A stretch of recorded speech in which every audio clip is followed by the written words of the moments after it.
a 20-year-old girl, a debt she didn't owe, and a man with a scar across his jaw who rode out of the frozen pines and changed everything. In the winter of 1878, Clara Whitmore had exactly three choices: watch her family lose everything, disappear into a city boarding house that no respectable woman ever left, or ride into the mountains beside a stranger people said had killed before. She chose the stranger. What she didn't know, what nobody knew, was that this wasn't the first time he had saved her life. If this story finds you, drop your city in the comments. Let's see how far these mountains reach. Like, subscribe, and stay until the end. Because where this goes, you won't see coming. The cold that December was the kind that cracked wood, not the romantic cold of Christmas cards or the crisp bite of an early autumn morning. This was a deep structural cold, the kind that worked its way into the bones of a house and stayed there. The kind that killed livestock in their stalls overnight and left them stiff and strange-looking by morning, like something had simply switched them off.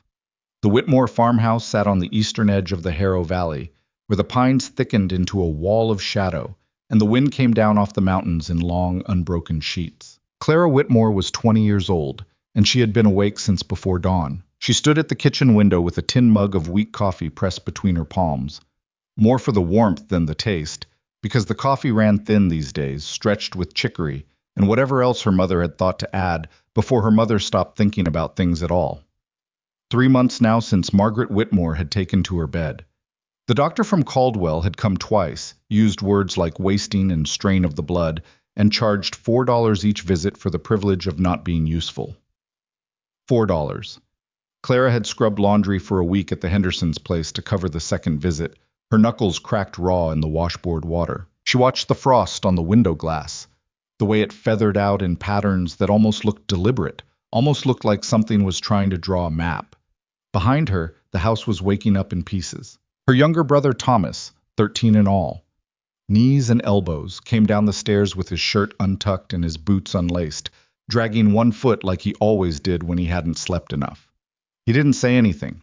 Clara poured half her coffee into a second mug and set it on the table without turning around, and he sat down and wrapped both hands around it, and that was the whole conversation. Her father was already outside. She could hear him, or rather, she could hear the absence of the sounds she should have been hearing. No axe work, no movement in the barn, just the low, miserable groan of the wind, and somewhere under it, very faint, the sound of a man standing still in the cold. Joseph Whitmore had been a strong man once. Clara remembered it. The width of his shoulders, the way he could lift a fence post out of frozen ground with nothing but his hands and his anger. He'd come to the Harrow Valley 15 years ago with a wife, a baby daughter, a borrowed wagon, and the particular kind of stubbornness that frontier land either rewarded or destroyed. For a while the land had rewarded him. They built the house, cleared the eastern field, kept cattle, raised 3 children, buried one. Then the drought came, then the cattle sickness, then Margaret's illness, slow and expensive and relentless, and then Gideon Voss. The debt to Voss had started small, alone in the dry summer, signed with Joseph's shaking hand when the well ran low and the feed corn failed. $40, at terms that sounded reasonable when a man was desperate enough to stop reading carefully. But Voss's contracts had a habit of multiplying. Interest stacked on interest. A missed payment became 2 penalties. A boundary dispute cost legal fees. By the time Joseph understood what he'd signed, the debt had grown to something monstrous, $163, which in 1878, on a failing frontier farm, might as well have been the moon. Clara pushed open the back door and stepped into the cold. Her father was standing at the fence line, staring east down the road that ran through the valley. He had his coat on, but hadn't buttoned it, and the wind was pushing the lapels back against his chest. His breath came out in slow, heavy clouds. He looked like a man who had already made some kind of decision and was just waiting for the world to catch up. "Papa." He didn't turn around. "They're coming today." Clara said nothing. She'd known it too. In the way you know a storm is coming before the sky changes, some shift in the air pressure of her father's silences over the last week, some particular way he'd been avoiding her eyes at dinner. "Voss?" she asked, even though she already knew. "And his men?" Joseph finally turned. He looked 10 years older than he had in September. The cold had reddened his cheeks, but the rest of his face was gray, slack, and carved down to something essential and exhausted. "I got a letter Thursday. Didn't want to, I meant to handle it before I said anything. How much time did they give you? None. His voice was flat. They gave me none. They came at mid-morning. Clara was in the barn throwing feed to the two remaining chickens when she heard hoofbeats on the frozen road. Not the single steady rhythm of a neighbor or a traveling peddler, but the clustered, irregular sound of several horses moving together, unhurried and assured. She set down the feed tin and went to the barn door and looked out through the gap. 4 riders. 3 of them were large men in heavy coats with rifles scabbarded at their saddles. The kind of men who were paid specifically to be present in situations like this one. Not necessarily to do anything, just to make the arithmetic clear. The 4th was Gideon Voss. She had seen Voss twice before. Once at the bank in Caldwell when she was 16, where he'd been laughing with the manager in a way that suggested they shared a private understanding about most things. Once at the Valley Harvest gathering, 2 years ago, where he'd stood at the edge of the crowd watching people drink and dance with an expression that wasn't quite contempt and wasn't quite envy. Something between the two, something calculated. I was 50-something, broad across the shoulders, with a neatly trimmed gray beard and the kind of clothes that cost real money without advertising it. He wore a dark wool coat and a hat with the brim turned down against the wind, and he rode his horse the way men rode horses when they'd never once questioned their right to be anywhere they wanted to be. He dismounted in the yard without being invited. His men stayed on their horses. Joseph stepped off the porch and met him in the middle of the yard, and Clara came out of the barn and stood near the fence, and none of them said anything for a moment. The wind moved between them. Joseph. Voss reached into his coat and produced a folded document. He held it out, and when Joseph didn't immediately take it, he set it on the fence post between them. You know what that is? I know what it is. $163, plus fees and accrued interest as of the 1st of this month, which brings it to $191. Voss said it the way a man reads a grocery list, with no particular weight on any word. The property, house, barn, all outbuildings, eastern and western fields is bounded, transfers to my holding on signature. You have 30 days to vacate, which I consider generous. Joseph picked up the document. He looked at it, but Clara didn't think he was reading it. His jaw was working like he was chewing on something that wouldn't break down. There's also, Voss continued, and here something shifted almost imperceptibly in his voice, not warmer exactly, but more carefully controlled, a secondary arrangement. An alternative, if you prefer. Clara felt the back of her neck go cold. Voss turned his head and looked at her. It wasn't a long look. It wasn't inappropriate in any obvious way. It was something worse than that. It was a business look, an appraising look, the look of a man checking the condition of livestock. I have an associate in the city, Voss said, still speaking to Joseph, but not looking away from Clara. Runs a respectable establishment, always in need of young women of presentable character. A girl your daughter's age, willing to work, could settle this debt inside of 6 months, 2 years at the outside. He paused. Your family keeps the farm. Your wife gets her medicine paid for. Your boy gets a future. The silence that followed was so complete that Clara could hear the chickens moving in the barn. Joseph's hand tightened on the document. The paper crumpled slightly at the edges. You're talking about, he started. I'm talking about work, Voss said. That's all. Clara opened her mouth. She didn't know exactly what was going to come out. Fury, maybe, or something colder and more precise. But she never found out, because at that exact moment, from the tree line at the western edge of the property, came the sound of a single horse moving through the frozen underbrush. He came out of the pines like something the forest had been keeping. The horse was a dark bay, heavy-chested, steam rising from its flanks in the cold air. The man on its back was tall, long in the leg and wide in the shoulder, dressed in worn leather and canvas and a heavy coat that had seen serious winters. He had a rifle across the saddle in front of him, not raised, just resting there. His face, as he came closer and slowed his horse to a walk, was angular and weathered, split on the left side by a scar that ran from just below his eye to the corner of his jaw. Not a knife scar, Clara thought, something older and rougher than that, something that had healed without help. He had dark eyes. Not warm, but not unkind either. He stopped his horse maybe 15 feet from where Voss was standing and looked at the assembled scene with an expression that gave away absolutely nothing. Voss turned. One of his mounted men shifted his hand toward his rifle, but Voss raised a finger and the man went still. This is private business, Voss said. Move along. The man on the dark horse didn't move. Instead, he reached into a saddlebag and produced something Clara couldn't immediately identify. A leather pouch, tied at the neck, heavy enough that when he threw it, it hit the frozen mud in front of Voss with a sound like a stone. It landed between them, and the neck came loose slightly, and the unmistakable dull yellow glint of gold coins caught the pale winter light. "Count it," the man said. His voice was low. Not quiet. There was nothing weak about it, but economical, like a man who'd spent a long time in places where sound traveled too far. Voss looked at the pouch on the ground. He didn't pick it up. "Who are you?" "Count it," the man said again. 191 and then some, whatever the number is. He glanced at Joseph.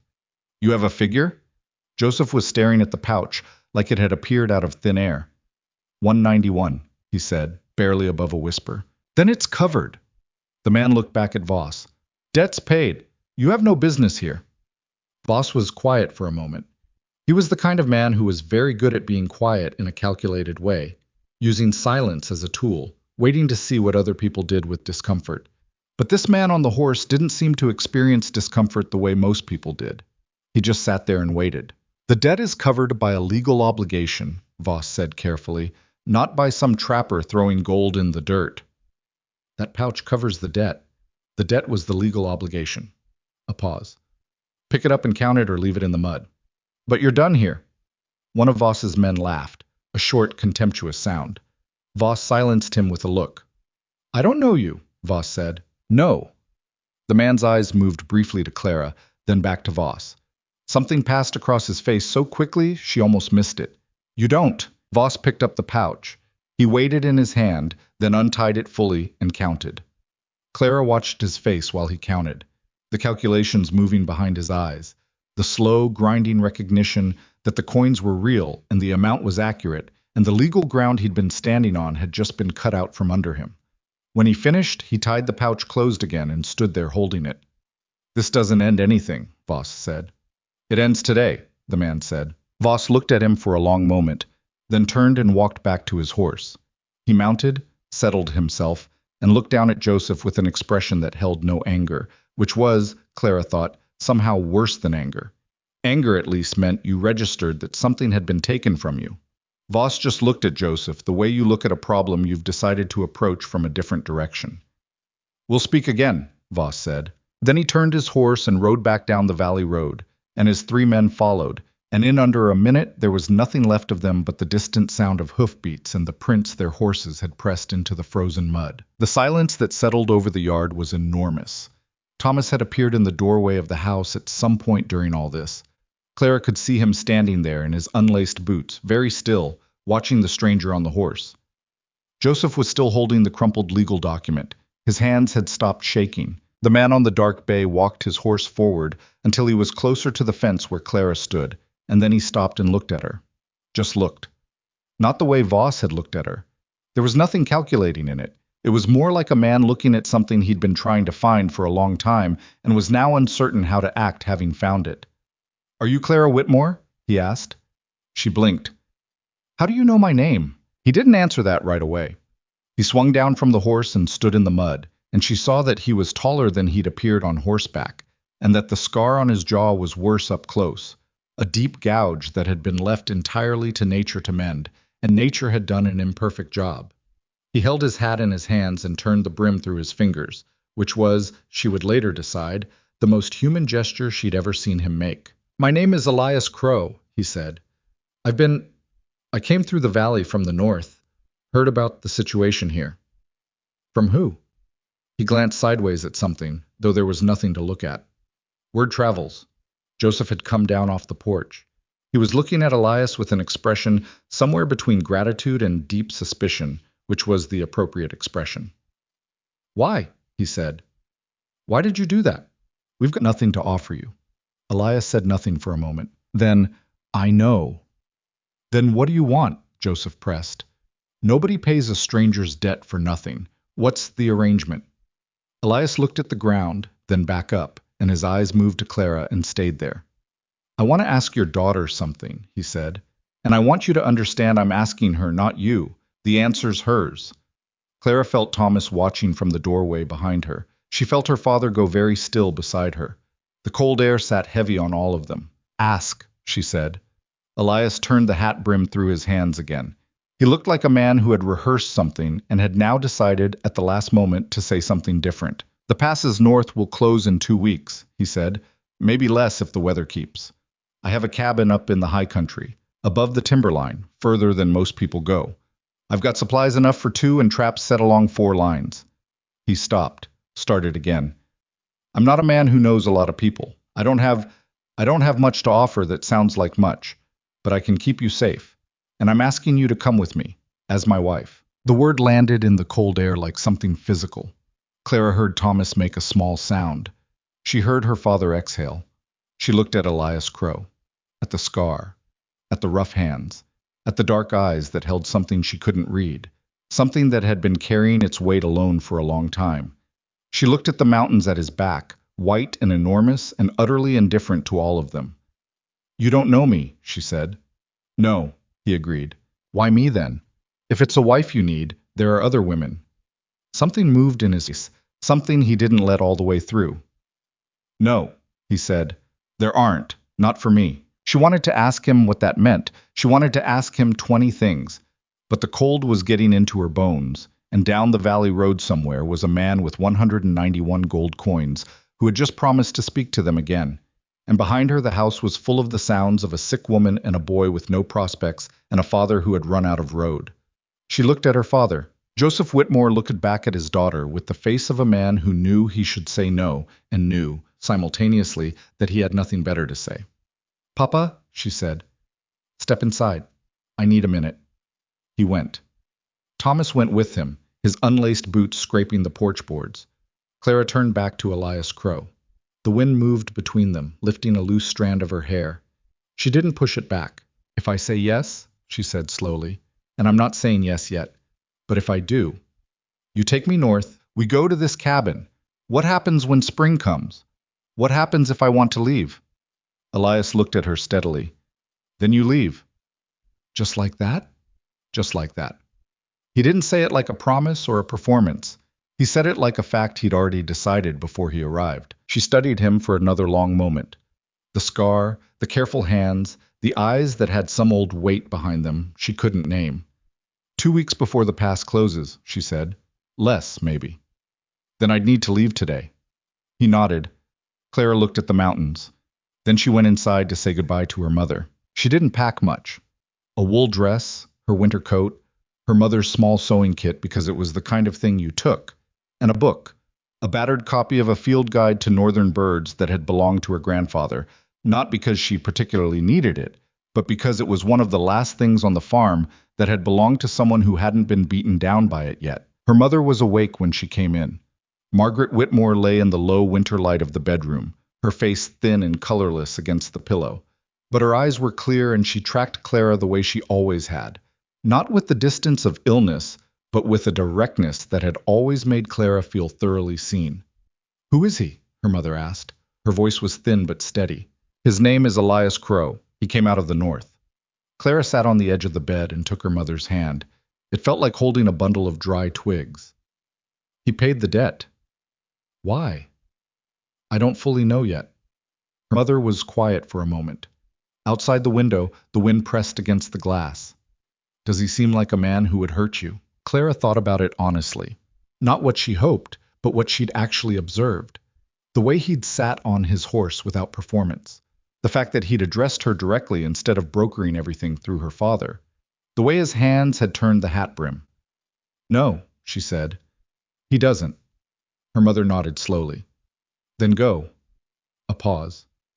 Winter's worse than strangers most of the time. Clara pressed her hand once, hard, and stood up. She didn't let herself look back from the doorway because she knew if she did, she would stay. And staying meant Voss coming back with different leverage and different terms, and an outcome she already knew the shape of. She went back downstairs, out the door, across the frozen yard, and climbed onto the back of the dark bay horse that Elias Crow held steady for her without being asked. Thomas stood on the porch. His face was very young and very scared. She pointed at him. You keep the chickens fed, she said, and fix your bootlaces. He nodded once and didn't say anything, because sometimes there isn't anything. Joseph stood beside him. He looked at his daughter sitting on a stranger's horse in the iron winter cold, and his face went through several things too fast to name.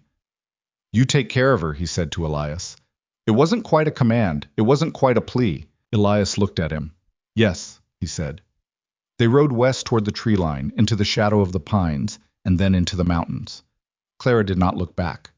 Not because she didn't want to, but because she knew what looking back could cost a person, and she had already spent everything she had. The pines swallowed them quickly. Within 20 minutes, the farm was gone. Not just out of sight, but somehow out of existence. The valley erased behind a wall of black timber and white silence. The trail Elias followed was barely a trail, more of an understanding between him and the land, a series of barely visible markers. A notched tree here, a cairn of stones half buried in snow there. She would not have been able to follow it alone. She rode behind him and watched how he moved through the forest. He didn't study the trail the way someone who was uncertain would study it. He read it the way you read a sentence you've read 100 times, automatically, without effort, the meaning coming before the words. He stopped twice in the first hour, once to check the sky through a gap in the canopy, once to study a set of tracks in the snow that she couldn't immediately identify. "Bear?" she asked, leaning forward.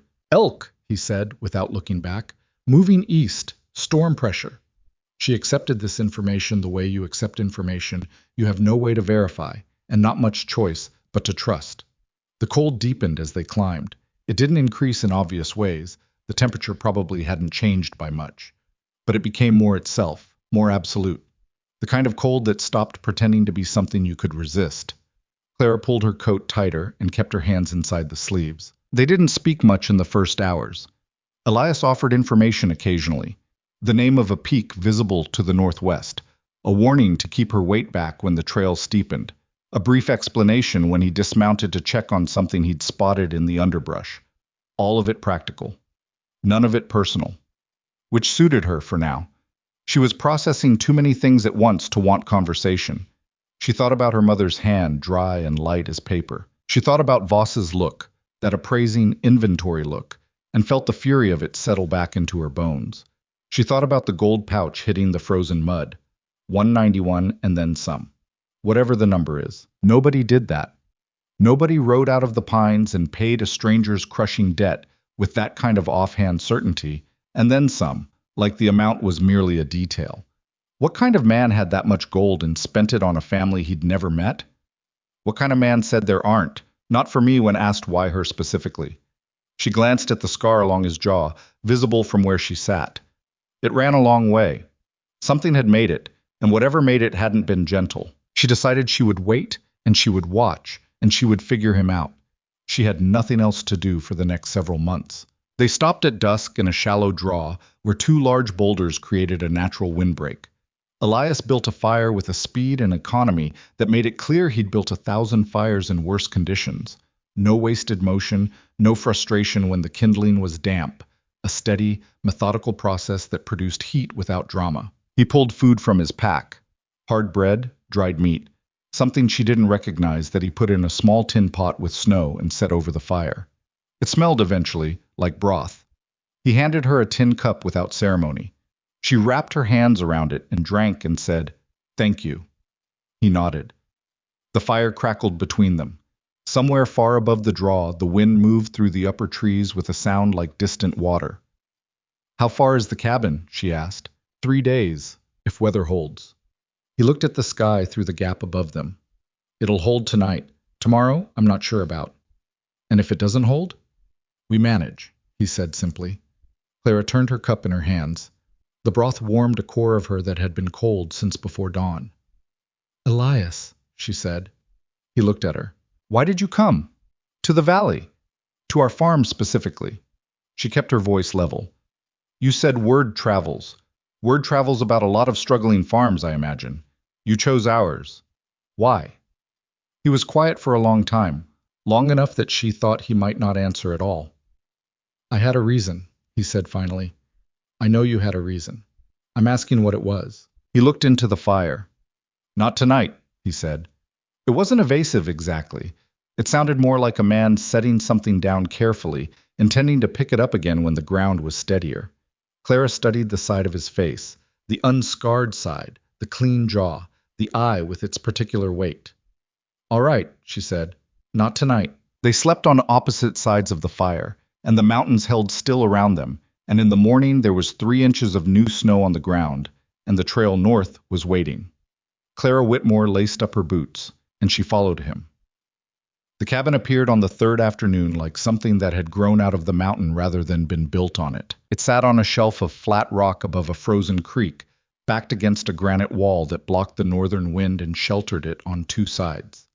The logs were dark with age and sealed with something, moss, pine pitch, a mixture Elias had clearly worked into the gaps himself over years of winters. The roof was steeply pitched and buried under 2 feet of packed snow. A woodpile ran the length of the east wall, covered with oilskin and stacked with a precision that suggested a man who took the prospect of freezing to death seriously. It was not beautiful. It was functional in the way that things built for survival are functional, without sentimentality, without excess, without a single element that existed purely to be looked at. Clara looked at it for a long moment from the trail. Home, Elias said, and then seemed to catch himself using the word, like he hadn't quite intended to say it out loud. He dismounted and led the horse toward the lean-to structure at the cabin's side. Clara climbed down stiffly. Her legs had opinions about 3 days on horseback that she would be hearing from for a while. She stood in the snow and looked at the cabin door, a heavy plank affair with an iron latch, and then at the mountains pressing in on all sides, white and enormous and utterly silent. No other structure anywhere, no smoke from any other chimney, no sound except wind and the creek moving sluggishly under its ice and the occasional crack of a cold-stressed tree somewhere in the timber. She had known it would be remote. She had not fully understood what remote meant until this moment. She went inside. The interior was a single large room with a sleeping loft above reached by a rough ladder. A stone fireplace dominated the north wall, cold now but with ash that suggested recent use. A work table, 2 chairs, shelves of preserved food, tin cans, paper-wrapped bundles, glass jars of things she couldn't immediately identify. Skins on one wall, cured and stretched. Tools hung with purpose on another. An oil lamp on the table. A small iron stove near the work table. No decoration, no color. No evidence that a human being lived here for any reason other than necessity. Except, on a shelf near the fireplace, a single row of books. She crossed the room and looked at them. A farmer's almanac 3 years old, a surveying manual, 2 books she didn't recognize by authors she'd never heard of, and a worn Bible that she didn't touch. Elias came in behind her with firewood and set it beside the hearth without comment. The loft, he said, nodding upward. You sleep up there. There's a second bedroll, blankets, a trunk with whatever you need. I'll sleep down here. Clara looked at the latter, then at him. I didn't ask you to do that. I know. I'm not saying don't. I'm just saying I didn't ask. He crouched and began building the fire with the same economical speed she'd watched for 3 days now. It's not complicated, he said. You need your own space. I have the floor. She turned away from him and studied the room again, more slowly this time. She was looking for the thing that would tell her what kind of man he was. Not the surface version, not the actions that could be performed for an audience, but the private evidence. The thing a person left behind in the spaces where they thought no one was looking. She found it on the work table, set to one side of a pile of leather scraps and tools. Half finished and apparently set down mid-work was a small carving. A bird. Barely 2 inches long, cut from pale wood, the wings folded close and the head tilted at the precise angle that meant alert, not sleeping. The detail was careful and unhurried. You could see where he'd taken time on the wing feathers, on the small curve of the beak. She picked it up.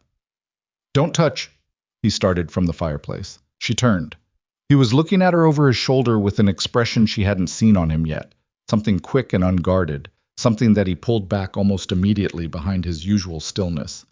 Sorry, she said, setting it down carefully. I didn't mean to. It's fine.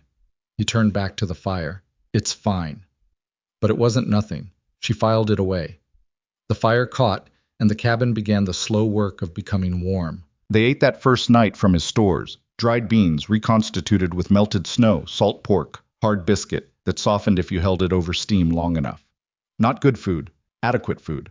Clara ate all of it. I need to know the rules, she said.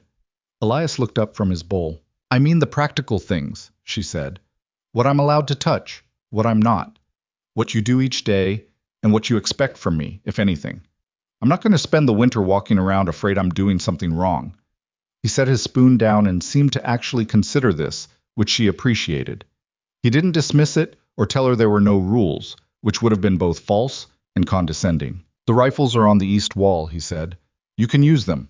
I'll show you how they're maintained. The trap lines I run alone, at least until you know the terrain. The food stores I manage, but you can take what you need without asking. The loft is yours. I won't go up there. He paused. I don't need much. I wake early. I'm outside most of the day. I'll cook in the mornings before I leave. Say, I'm better at it than you probably expect. That's a low bar, she said. Something shifted at the corner of his mouth. Not quite a smile. A concession to the possibility of one. What do you expect from me? She asked. He thought about it honestly. Nothing I'd ask you to do that you didn't want to do, he said. He stopped. That's not what this is. The marriage part. That's just paperwork that made the road legal. Clara watched him. You paid nearly $200 in gold to make a road legal? I paid it because it needed paying. He picked his spoon back up. The rest was a practical arrangement. For who? He looked at his bowl. For you, mostly. She didn't push it further that night, but she thought about it for a long time up in the loft, wrapped in the rough blankets that smelled of pine and wood smoke and something harder to name, listening to the wind rearrange itself against the granite wall outside. I was not what she'd expected. She hadn't known what she'd expected exactly, but it wasn't this. This careful, economic person who made space for her without being asked and answered questions with the minimal words necessary, and apparently spent his evenings carving small birds down to their last feather. She fell asleep thinking about the carving and woke at 5 in the morning to the smell of coffee and something hot on the stove. He was already gone. The coffee was strong and black and real, not the stretched chicory water she'd been living on. And on the table beside it was a bowl of oat porridge with a piece of dried apple pressed into the top, which was such an unexpectedly specific small gesture of care that she sat there looking at it for longer than made sense. She ate it all and went outside to learn the shape of the world she was now living in. The first weeks were the hardest, not because of Elias. He was consistently what he'd presented himself as, which she hadn't fully believed was possible, but because the mountain itself was a curriculum, and she was starting from nothing. Everything she'd known about hard work on the farm, the physical labor, the early mornings, the constant maintenance of things wearing out, translated partially. But the mountain had a different language. Its dangers were faster and less forgiving. Frostbite didn't announce itself. Ice didn't care about your weight the same way twice. A path that was safe at midday could be treacherous by afternoon when the melt refroze in shade. Elias taught her without making it feel like teaching. He showed her once, then let her do it, then corrected what needed correcting without ceremony. The first time she tried to load and fire the Winchester, she overcompensated for the kick and nearly planted the butt in her own chin. He watched this, waited until she'd steadied herself and said, "Lean into it," and showed her where to put her weight, and that was the entire lesson. The second time she shot, she hit the pine knot he'd pointed to from 40 feet. She lowered the rifle and looked at him. He looked back at her. Again, he said. So she shot again, and again after that. She learned the trap lines gradually, first just accompanying him to understand the routes, then handling some of the simpler resets herself while he worked the other lines. The mountain cold was relentless but manageable in motion. The trick, she learned, was never to stop moving long enough to let the sweat cool on your skin. When you stopped, you put on a layer. When you started again, you took it off. A simple system that was harder to remember than it sounded when the wind came down the ridge and your hands were occupied with iron and chain. They talked more as the weeks passed. Not constantly. Elias was not a man who filled silence for its own sake, and she found, to her own mild surprise, that she was the same. But in the evenings, sitting by the fire, things came loose that wouldn't have come loose in a more social environment. "What did you do before this?" she asked one night, a week or so into December. "I was working on a piece of leather, saddle stitching something that needed mending. Trapping, some scouting work, years back." A pause. "Worked for a mining survey operation one winter in the territories. That was enough of that." "Enough how?" He glanced up. "The men who run those operations aren't interested in the mountain. They're interested in what's under it. There's a difference." Clara thought about that. You like the mountain. I know it, he corrected. That's not quite the same thing. She considered the distinction. Do you know all of it? Up here, I mean, all the terrain? Most of it, to the north and west. There's a valley about 2 days' ride past the high ridge that I don't go to. Why? He was quiet for a moment. Because some things you leave alone. She didn't ask what that meant. Some doors, she was learning, he'd open himself when he was ready, and forcing them just made them stick. But she stored it, the way she was storing everything about him, building a picture piece by careful piece. It was during the second week that she found the sparrow. She'd been up in the loft reorganizing the trunk, which contained, as he'd said, everything she needed, an extra wool blanket, a set of women's clothes in roughly her size that she chose not to think too hard about the origin of, a small mirror, basic medicines. She'd been moving things to find the bottom of the trunk, and there, wrapped in a piece of cloth in the very corner, she found it. Not the half-finished carving on the work table. A different one. Older, the wood darkened with years of handling, the surface worn smooth. A sparrow, wings folded, head slightly tilted. Identical in style, but older, finished, clearly carried for a long time. She brought it downstairs without thinking. Elias was at the work table. He turned when he heard her on the ladder, and when he saw what was in her hand, the stillness that came over him was different from his usual stillness.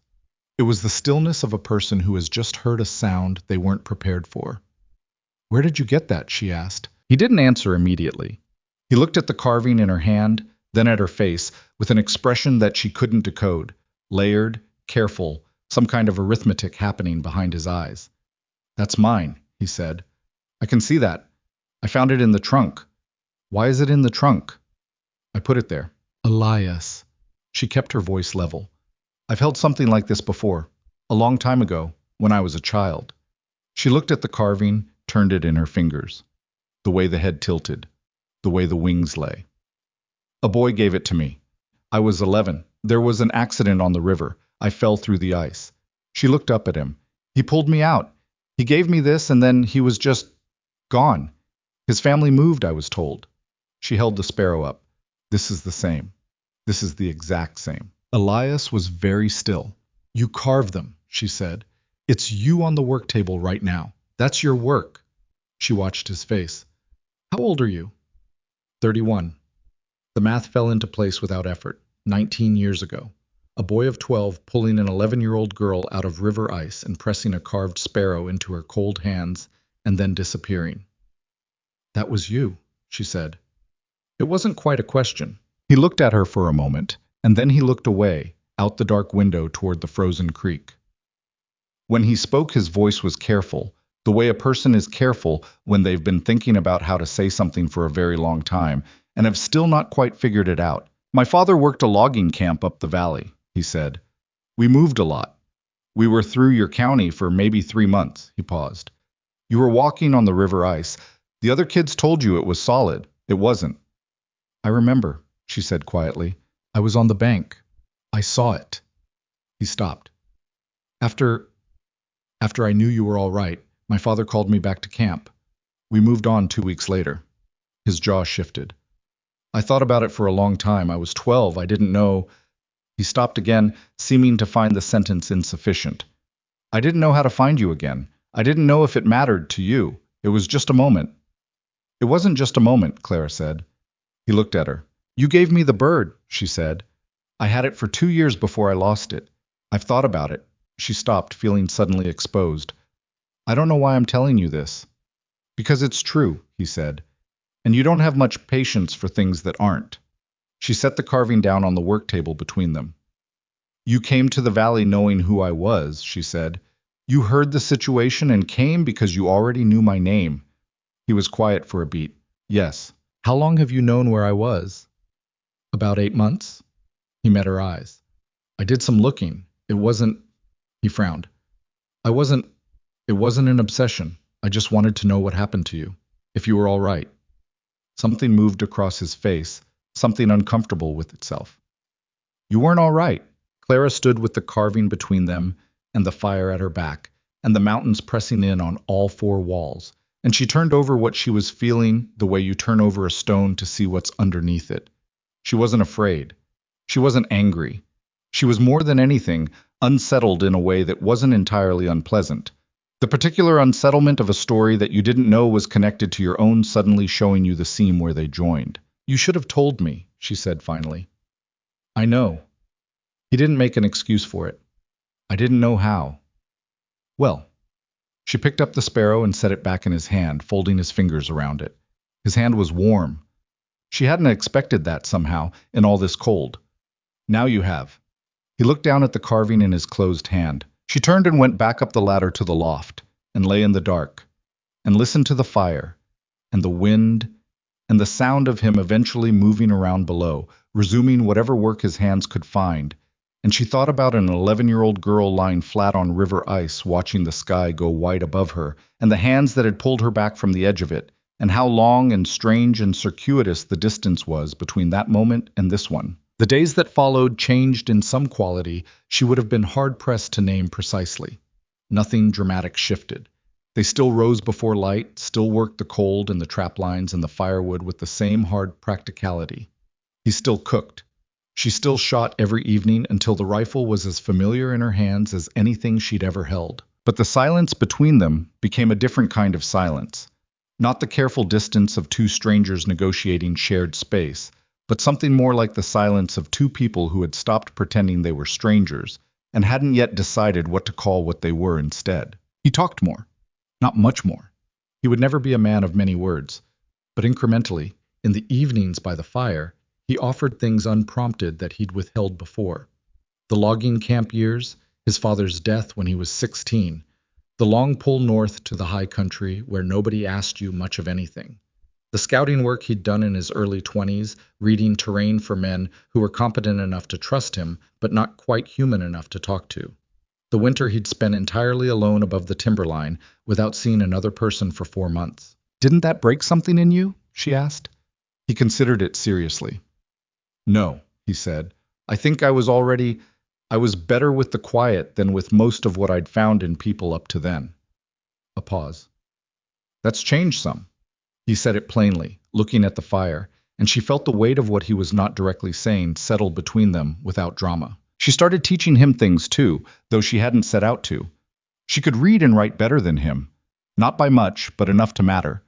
And one evening she picked up the surveying manual from his shelf and found a passage he'd marked and not been able to fully work through, and she sat down beside him and went through it sentence by sentence, and he paid attention with the same quality of attention he paid to the terrain outside, total, unself-conscious, without any embarrassment at the gap in what he knew. She appreciated that.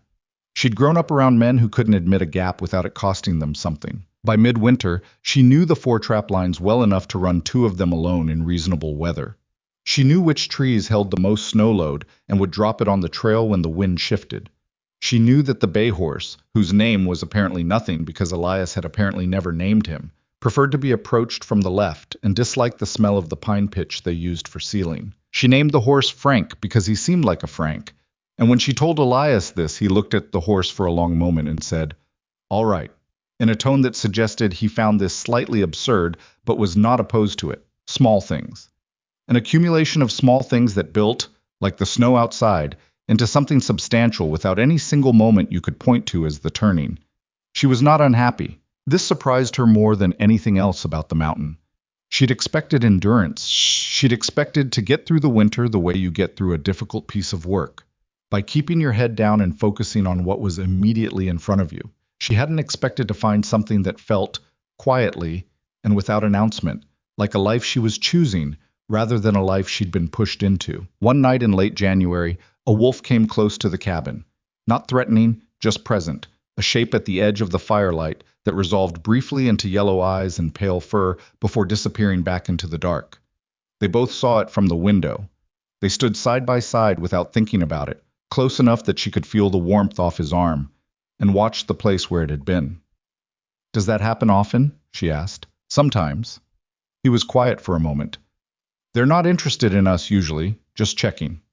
"Checking what?" "Whether we're something that needs knowing about." She looked at the dark tree line and thought about that.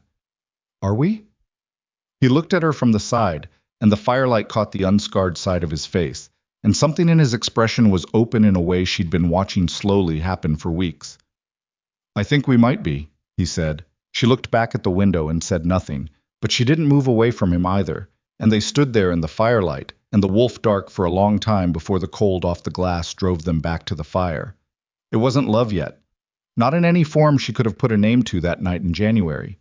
But it was the honest ground that love, when it finally came, would stand on. And sometimes that ground is the harder thing to find. February came in hard. The storms that had been circling the high country since January finally committed themselves, and for 6 days straight, the world outside the cabin dissolved into white. Snow built against the door until Elias had to push it open with his shoulder each morning, and the drifts along the granite wall reached the eave of the roof and kept climbing. The woodpile shrank with a speed that was uncomfortable to watch. The trap lines were buried and pointless. The mountains, which had always been present and imposing, became total. Not a landscape anymore, but a condition, a state of being they were simply inside of, like fish inside water. They were confined to the cabin and its immediate surroundings for nearly a week. Clara had not anticipated what close quarters would do to the silence between them.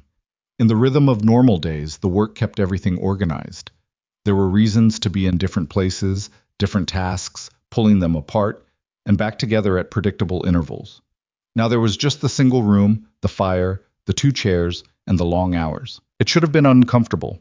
She'd expected friction, the inevitable grating of 2 private people locked in a small space with nowhere to retreat. Instead, it was something else entirely. On the second day, she taught him a card game she'd learned from her grandfather. A patience game that could be played 2 ways, competitive or cooperative, and they played it cooperative for an hour before she switched the rules without announcing it and started trying to beat him. And he caught on after 2 hands and narrowed his eyes at her across the table with the particular expression of a man who has just recalibrated something. "You changed the rules," he said. "I adjusted them." "That's the same thing." "The game was boring," she said. "You're welcome." He looked at his cards, then at her, and made a sound that was the closest thing to a laugh she'd gotten out of him yet. Brief, low, slightly reluctant, like it had escaped against his better judgment. She filed it away with the other small things she'd been collecting. On the 3rd day, she found his sketchbook. It was on the lower shelf, behind the surveying manual, and she pulled it out without fully thinking and opened it before she understood what it was. Not drawings exactly, more like notations, detailed and careful, terrain sketches, route maps, notes on animal patterns and weather signs, the kind of record a man kept when he spent enough time in wild places that he needed an external system for remembering what the land had taught him. She turned the pages slowly. Near the back, less systematic, were actual drawings. A series of them. Trees. The creek in different seasons. The mountain from various vantage points at different times of day. And tucked between 2 terrain pages, a single sketch that stopped her cold. It was a girl. 11, maybe 12, drawn from memory in the rough, economical lines of someone self-taught. Lying flat on ice, arm reaching up, one hand gripping the edge where the ice had broken. The perspective was from above and to the side, like someone on the bank looking down. Like someone who had been standing there, watching, deciding whether to run out onto the ice. Clara sat with the sketchbook in her lap for a long time. The fire crackled. Elias was outside clearing snow from the lean-to roof, and she could hear the irregular thud of it falling. She looked at the drawing, at the crude but careful lines of that reaching arm, that hand, and felt something shift in her chest that she didn't immediately have words for. Not gratitude. Not exactly. Something larger and more specific than that. The particular feeling of discovering that a moment you'd carried alone for years had also been carried by someone else, separately, in the dark. When Elias came back inside, she set the sketchbook on the table where he could see she'd had it. She didn't say anything about it. Neither did he. But that night, he moved his chair slightly closer to the fire than usual, and so did she, and the distance between them, which had been decreasing by slow degrees for months, decreased a little more. The storm broke on the 6th morning. Clara woke before light to a silence so complete it was almost loud. The absence of wind after days of wind was its own kind of sound. She came down from the loft and found the fire built up, and the coffee made, and Elias already suited up to go out. And when she opened the door, they both stood on the threshold, looking at a world remade in blue-white, the drifts sculpted into shapes that didn't look natural, the sky above the peaks a color so clear it almost hurt. "How bad are the lines?" she asked. "I'll know in an hour." He looked at her. "You should stay in today. Let me get a read on conditions first." I'll take the East Line. Clara, I know the East Line, she said. I've run it alone a dozen times. I'm not going to fall through anything. He held her eyes for a moment with that expression that wasn't quite stubborn and wasn't quite resigned, but was somewhere in the negotiation between them. Take the short route back, he said, not the ridge. I know. He handed her the Winchester without being asked. She took it. Their gloved hands overlapped on the barrel for a second in the exchange, and neither of them made anything of it, but she felt it all the way to her collarbone. She was back before noon. The East Line had 4 catches, 2 of them good, and she'd reset everything clean and made it back on the short route as agreed. And when she came through the door, Elias was at the stove and turned to look at her with an expression that moved too fast for her to catch all of it. Something checking, something that released when it found her intact. 4, she said, holding up the catches. He nodded and turned back to the stove. She stood there for some moment, snow melting off her coat onto the floorboards, and thought, he was worried. Not in a performance way. Not in the way of a man managing a liability. In the way of someone who had made the mistake of caring what happened to another person and was now stuck with that fact. She found she didn't mind being the person he was stuck on. It was in the last week of February that the mountain lion came. Elias had been hearing sign of it for weeks. Kills in the upper timber, tracks that circled closer to the cabin every few days. He'd set extra checks on the lean-to latch and started bringing Frank inside the cabin at night, which made the single room considerably more complicated. Clara had adapted to this with the practical acceptance of someone who'd stopped expecting normal. She'd built a partial partition of stacked wood and oilskin to give the horse a corner and herself a slightly less horsey sleeping environment, and Elias had watched this project with an expression she could only describe as fond bafflement. The night the lion came, there was no warning. It was past midnight and Clara was deep asleep in the loft when Frank exploded into noise below. A crashing, panicked sound that brought her upright in the dark, with her heart already at a full sprint. She heard Elias's voice, low and sharp, then the sound of the bar being lifted from the door, and then she was climbing down the ladder with her mind 3 steps behind her body. Elias was outside before she reached the bottom rung. She grabbed the Winchester off the wall and went through the door after him. The moonlight was extraordinary. The kind of mountain moonlight that came off fresh snow with enough force to cast shadows. She could see everything. The lean-to door had been torn half off its hinges. Frank was against the back wall of the lean-to, head high, whites showing around his eyes. And in the space between the cabin wall and the woodpile, Elias and the lion were occupying the same terrible moment. The cat had come off the woodpile. That was the only way she could reconstruct it later.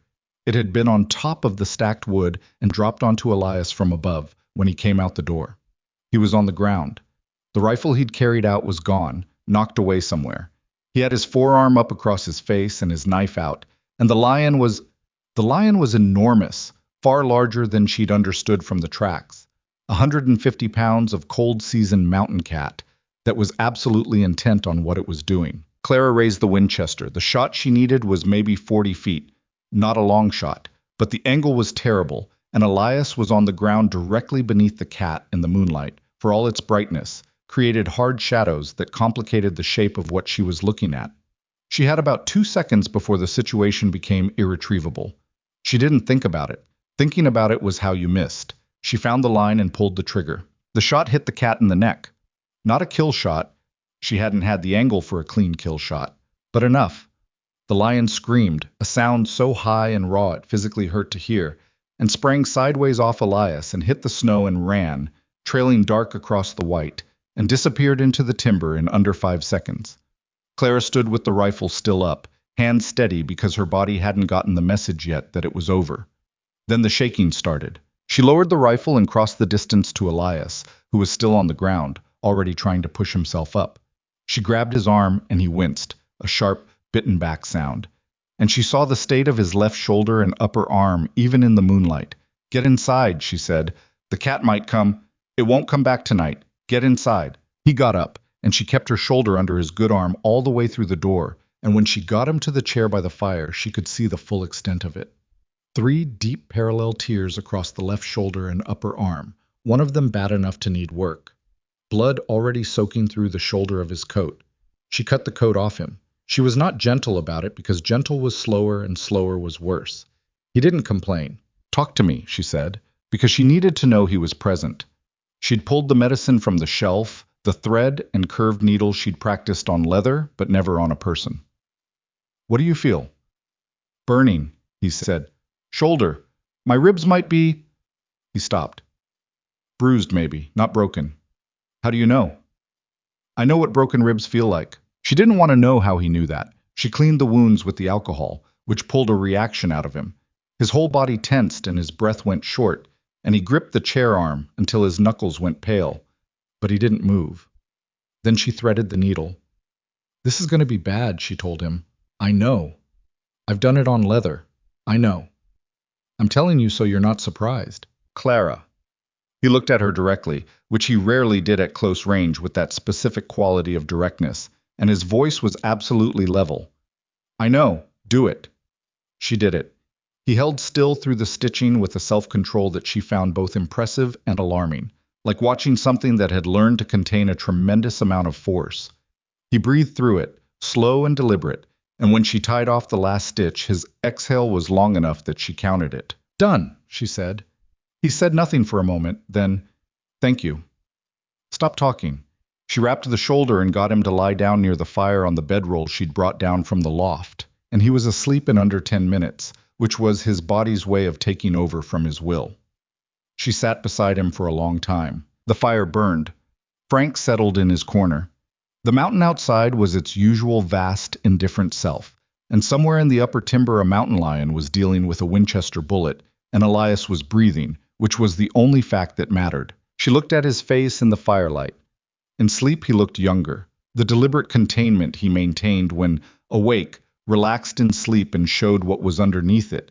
Not weakness, but something less armored. Something that might have belonged to a 12-year-old boy deciding whether to run out onto a frozen river. She reached out and pushed his hair back from his forehead, just once, because no one was watching and she wanted to. He was feverish by morning, not dangerously, not at first, just elevated, the particular heat that comes when a body mobilizes everything it has against infection. But by midday the second day, the fever had risen enough that his thinking was going sideways, and she moved her bedroll beside his and stayed there. The next 4 days were the longest of her life. She kept the fire built high, changed the dressings twice daily, boiled water and made him drink it when he would, and managed him when he wouldn't. He was difficult in fever in the specific way of men who were very competent when well. He didn't understand why he couldn't get up, kept trying to reason with her about the trap lines, seemed at certain points genuinely unclear on whether she was actually present or a construction of the fever. Clara, he said once, in the middle of the second night, when the fever was at its worst. I'm here. I need to... The east line needs checking. The east line is fine.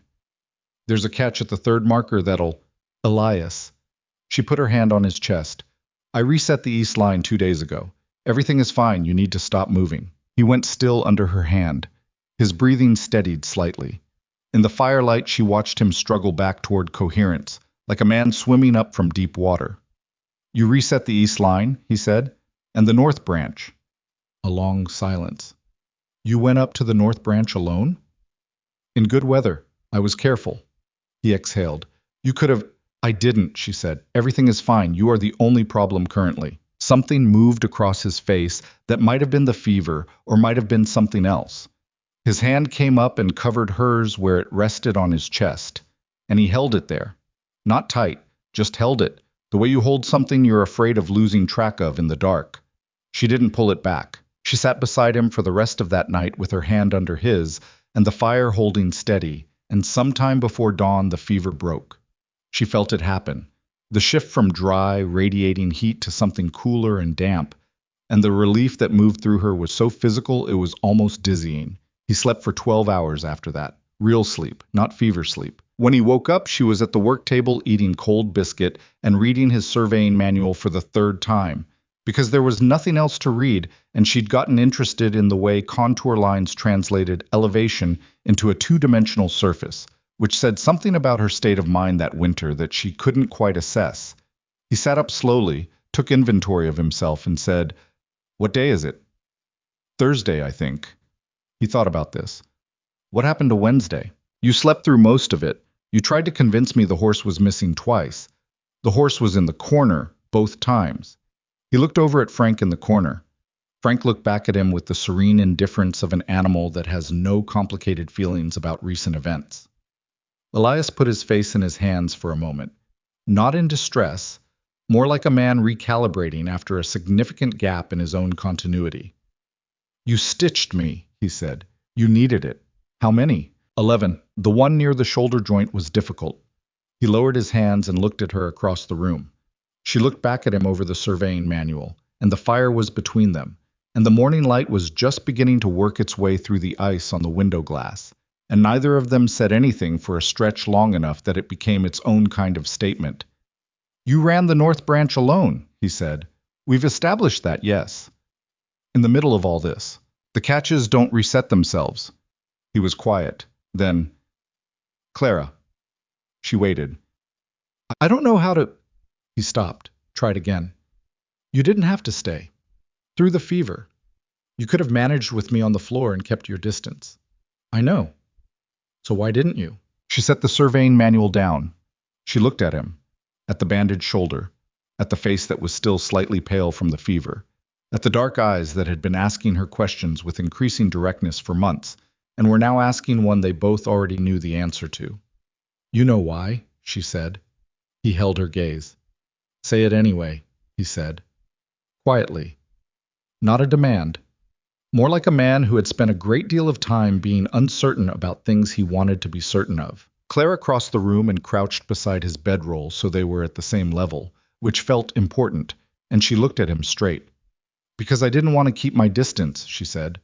"Because somewhere between the card game and the sketchbook and the North Branch trapline, I stopped pretending this was just survival arrangements." She paused. "And because you pulled me off a frozen river when I was 11 years old, and apparently I never finished paying attention to that." He looked at her for a long moment. Then he reached up with his good hand and touched her face, just his fingertips against her jaw, careful the way he was careful with everything he valued. "I've been looking for you," he said, "for a long time." "I know," she said. "You found me." Outside, the mountains held still. The snow on the roof creaked once under its own weight. Frank made the low, philosophic sound he made when the cabin went quiet for too long. Clara laughed. A real one, sudden and unplanned. And Elias's hand stayed where it was on her jaw, and the careful distance that had been closing for 3 months closed the rest of the way without ceremony, which was how it should have been. It was not a perfect moment. His shoulder hurt. Her knees were cold on the floor. The fire needed another log. Frank was watching them with the frank curiosity of an animal that had no concept of privacy. But it was true. And between two people who had both learned early that the world was more hard than soft, true was worth more than perfect by a considerable margin. They stayed like that for a while. Then she got up and put a log on the fire, and he eased himself into the chair, and she made coffee, and they sat together in the warming room while the mountains did what the mountains did, which was nothing and everything all at once. It was early March when the rider came up from the valley. Clara saw him first from the tree line where she'd been checking the upper snares, a single horse moving up the south trail with the slow, laborious progress of an animal not bred for deep snow. She watched until she could confirm it was one rider, no one following, and then she came down fast and was at the cabin door the same time as Elias, who'd seen from the window. The rider was a young man, maybe 17, in a coat too thin for the altitude. He had the look of someone who'd been riding for days, hollow-cheeked, eyes red from wind and cold. He stopped his horse in the yard and looked at them both and said, "Are you Clara Whitmore?" Something in his voice told her the answer to the question he was about to ask. "I am," she said. He reached into his coat and produced a folded letter, and even before she took it, she felt the weight of what was inside. Not in the paper, but in the way the boy was holding it, careful and at a slight distance. The way young people hold things they've been asked to carry but don't want to be responsible for. She opened it. Her father's handwriting was at the top. 2 lines, shaky and thin, dated 6 weeks prior. Then a different hand, the neighbor woman Mrs. Holt, filling in what Joseph had not been able to finish writing. Her father had died the 15th of January. Peacefully, Mrs. Holt wrote, which Clara understood to mean not in pain at the end, even if everything before it had been. Thomas was with the Hendersons. Her mother was still holding on, but barely. The valley had other news too. Voss's men had been seen surveying the Whitmore land 3 weeks back, and a man from a mining company out of the Eastern Territories had been in Caldwell asking questions about the eastern field boundaries. There were rumors, Mrs. Holt wrote carefully, about silver, about a great deal of it. Clara stood in the mountain cold and read the letter twice. Elias stood beside her. He didn't ask what it said. He waited until she folded it and looked at him, and then he read her face, and she watched him read it, watched the information come through his eyes and settle somewhere in him and change things. "He's gone," she said. He said nothing. He put his hand on the back of her neck, just rested it there, and she let her forehead drop forward until it touched his good shoulder. She didn't cry. She would cry later, probably, when the grief found its way through the numbness that big news always hid behind at first. Right now she just stood there and felt the weight of it, and the warmth of his hand, and thought about a man in an unbuttoned coat, staring east down a frozen road, already knowing what was coming and not knowing how to stop it. After a moment she straightened up. "The silver," she said. "I know." He never cared about the farm, he cared about what was under it. "I know," Elias said again, and his voice had taken on a quality she recognized, the flat, focused quality of a man doing arithmetic about danger. She looked at him. "He'll come up here." "Yes." "With more men than last time." "Yes." He looked north, toward the high ridge, and she could see the same thing happening in him that she'd watched happen all winter when he read the terrain, the calculation, the assessment, the particular stillness of a man who has decided something. She folded the letter and put it in her coat pocket. The boy on the thin horse was looking at them both with wide, uncertain eyes, unsure of what he'd ridden into. "Come inside," Clara told him.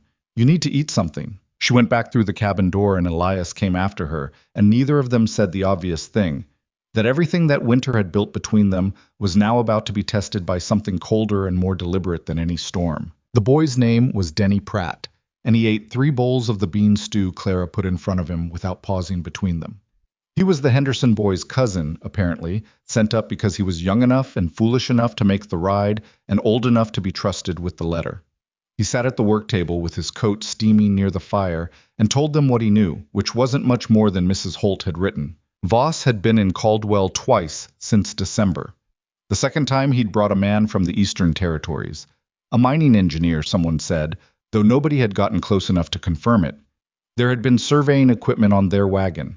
They'd spent 2 days on the Whitmore land and left without speaking to anyone local. "How many men does he ride with now?" Elias asked. He was standing near the fireplace with his arms crossed, the bandaged shoulder making his posture slightly uneven. Denny thought about it. "I seen 6 at the Caldwell Hotel, maybe more." "Armed?" "The ones I saw were." Elias said nothing. Clara watched him think in the particular way he thought about terrain problems. Not visibly, not with any external movement, just a deepening quality of stillness that she'd learned to read as serious calculation. She sent Denny to sleep in the loft that night. He went without argument, asleep in under 5 minutes by the sound of his breathing. She and Elias sat by the fire long after and talked it through with the blunt, stripped-down logic that the situation required. "He can't just take the land," she said. "He can make it so difficult to hold that holding it becomes impossible." Elias turned his coffee cup in his hands. "Legal challenges, intimidation, burning the structures. He's done it before. The Pharaoh claimed 2 valleys east. That was Voss." "What happened to the Pharaohs?" "They left."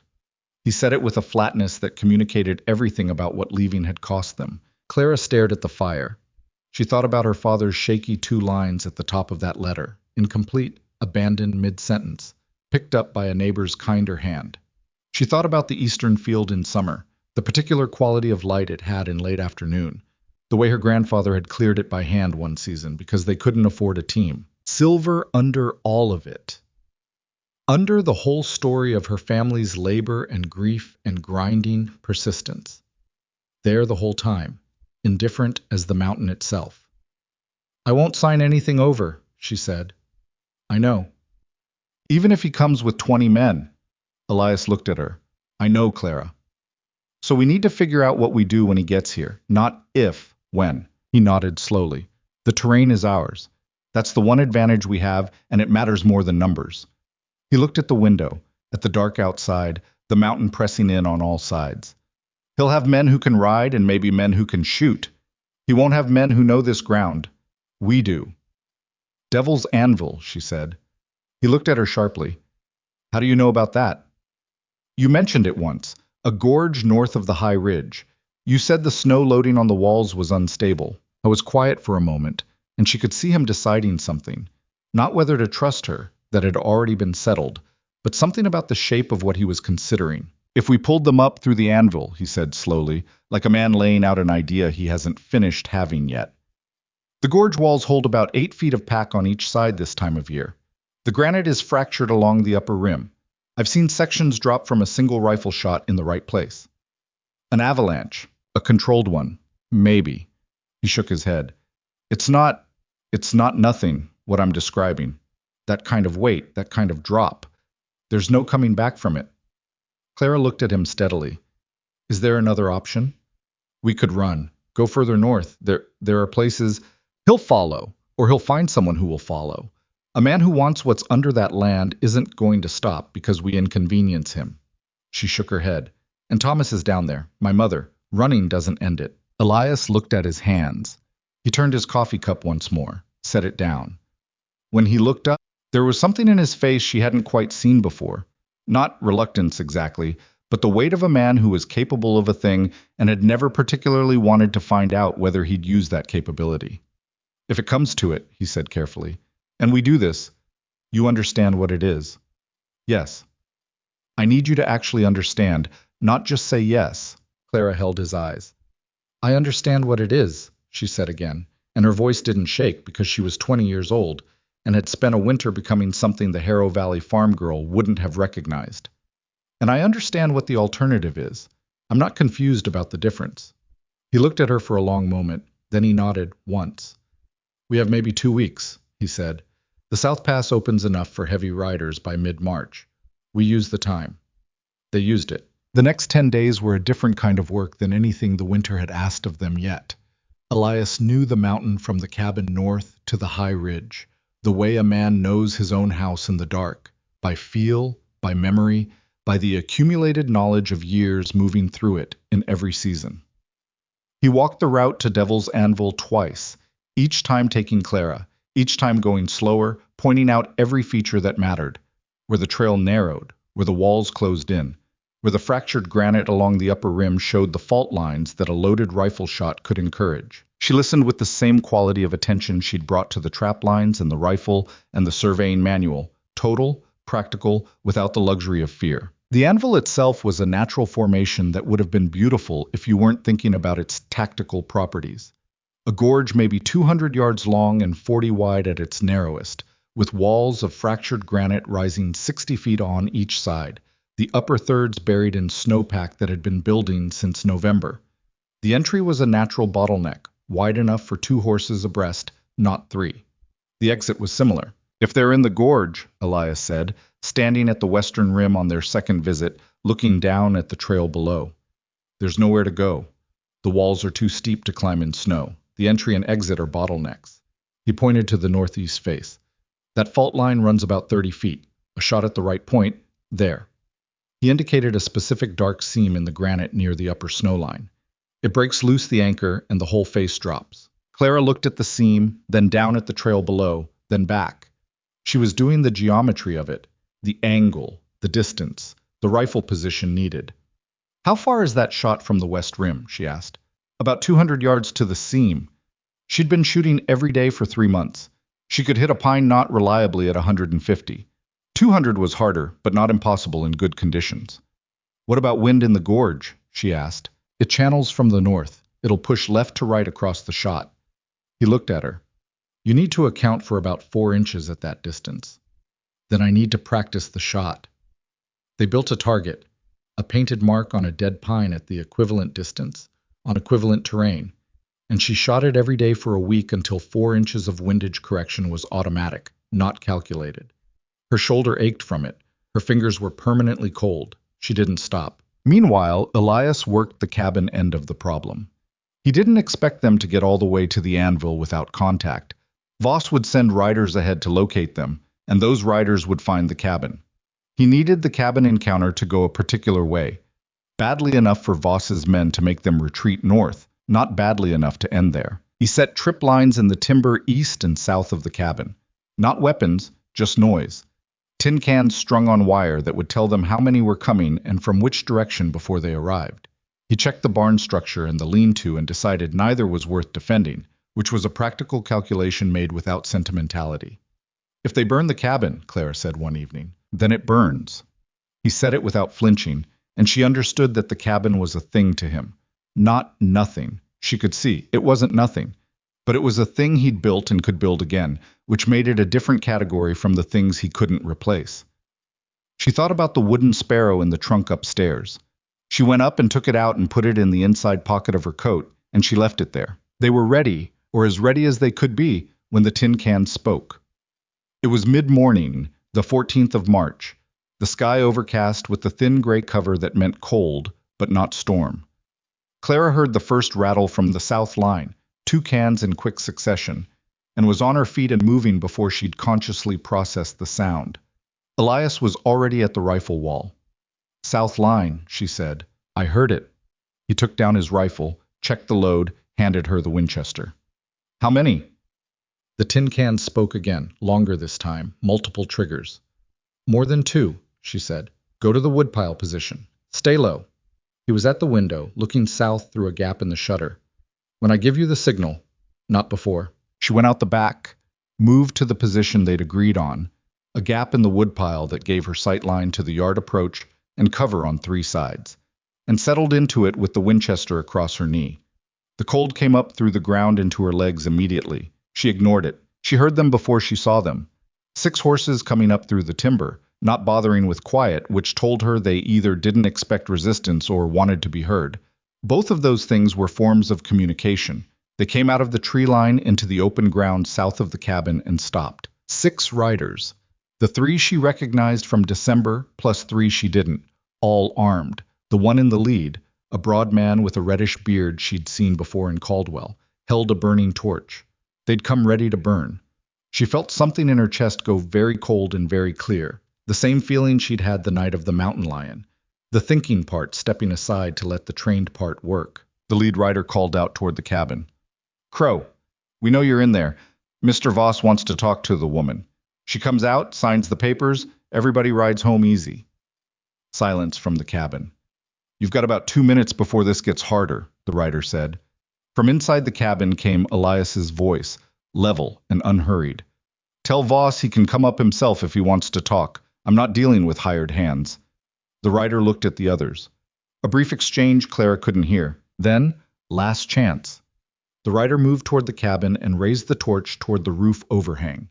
Clara shot the torch out of his hand. The sound of the Winchester cracked across the yard with a finality that stopped everything. The torch hit the snow 10 feet away, hissing, and the rider yanked his horse back and his hand went to his rifle, and he looked wildly toward the woodpile, and found her already standing, already racked for a second shot, already pointed at his chest with a steadiness that communicated her willingness to follow through. "Next one's not the torch," she said. From the cabin roof, Elias fired 2 warning shots into the snow 10 yards south of the rider's horses. Both animals shied hard, and the rider spent a moment managing them, which was exactly the kind of controlled disorder they needed. "Move back," Elias called from above. "All of you." The lead rider was holding his hand. She'd clipped the edge of his palm with the shot. She could see the dark of it on his glove. He was furious. She could see it in the set of his shoulders, in the way he controlled his horse with the rough grip of a man swallowing something. "You've got nowhere to go up here," he said. "You understand that? Mr. Voss has men at the South Pass. You can't ride out." "Then I guess we're all staying for a while," Clara said. The riders pulled back to the tree line and stopped there, conferring. Elias came down off the cabin roof. He'd been up there before the riders arrived, which she hadn't known until she heard the shots and understood the angle. She met him at the back of the cabin. His face was controlled, but she could see the assessment running behind his eyes. "6 is the advance party," he said quietly.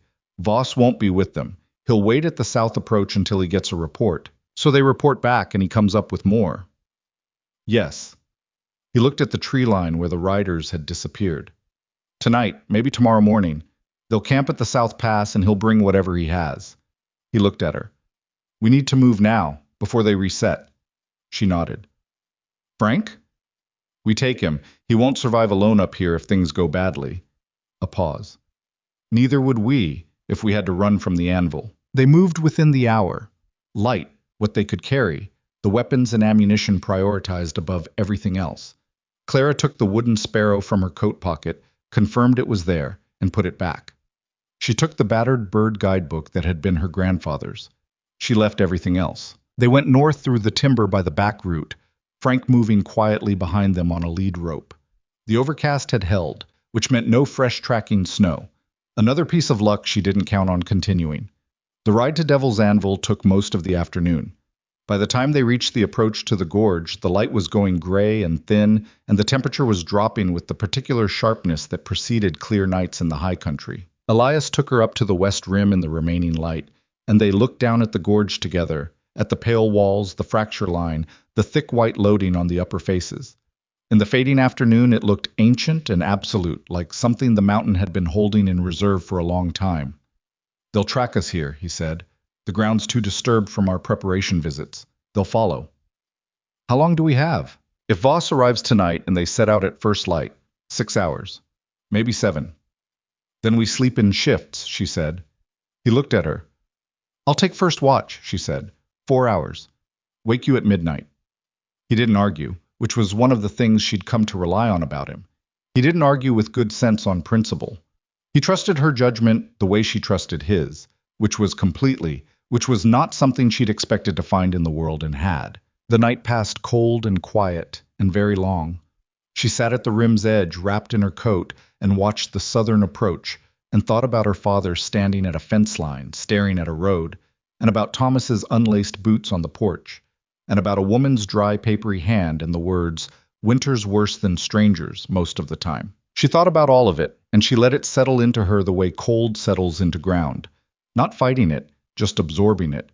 And when she was done, she put it somewhere inside her that wasn't grief exactly, but wasn't not grief either, and she picked up the Winchester and watched the darkness and waited. Elias took the second watch, and she slept for 3 hours on the ground with her coat over her, and woke to the smell of a small fire he'd built in a hollow behind the rim.